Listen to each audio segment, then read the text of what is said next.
What is up, gamers? It's me, Ian Talbert, from FRC Team 4270, or Vex Team 42700N. The N stands for nothing. This is my Vex robot, Usagi. I named it Usagi, or the rabbit, because it looks like a rabbit, or at least it used to, before I put the polycarb plate. The Mark Leon Invitational was where I got to see 4142's bot in action, and I really liked the stacking ability of the tray, mixed with the tower scoring ability of the roller intakes. The first robot I created this season started as a drive base. It featured 4 motors in the back of the chassis, which were geared together, similar to how FRC robots have multiple motors geared together in gearboxes for their drivetrains.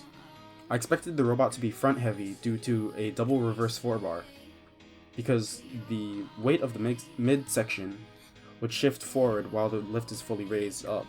I would later axe the idea, as the 6-bar that I mounted shifted the center of gravity further towards the back of the robot, making the gearbox unnecessary.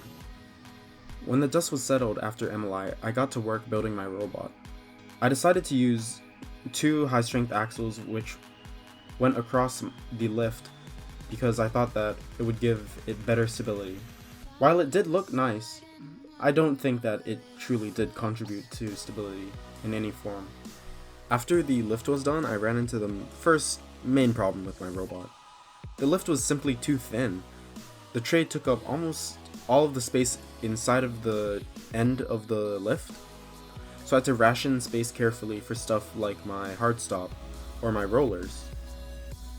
After I had my tray mounted, I got to try out different deploy methods for the tray extension.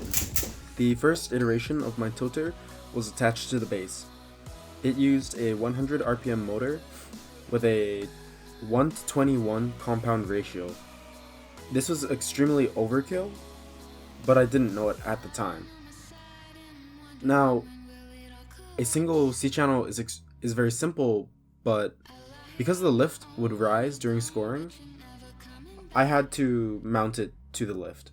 After the tray was done, I started to work on my intake rollers, where I faced another challenge.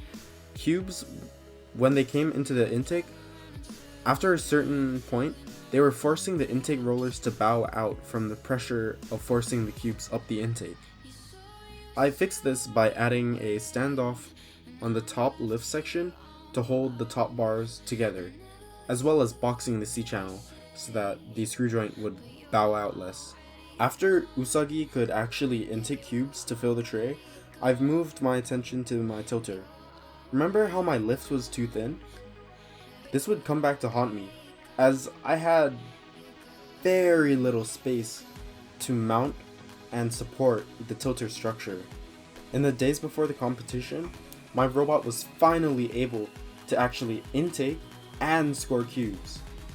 Now, I got a little ambitious, and I tried to extend my tray the day before competition. This didn't work out. I couldn't make it fit inside sizing reasonably.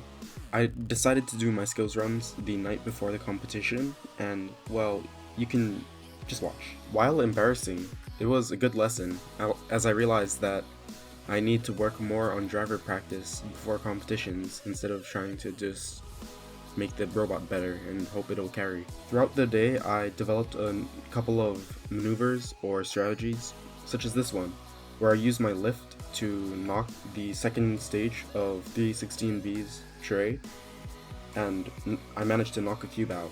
Or this one, where I drive through the 4 stacks so that clawbots and other tube bots can't easily intake them. They'll have to chase around the cubes, and they'll have to turn the robot. In the end, we were rank 8 for qualifications and got knocked out in semifinals by Team 4142B and 4142A. Right now, I'm doing a rebuild of the bot with a wider lift and thinner chassis to fit into the corners better. I also expect to redo my intake design and hopefully have a quicker intake. This has been Ian Talbert of Team 42700. Thank you for watching.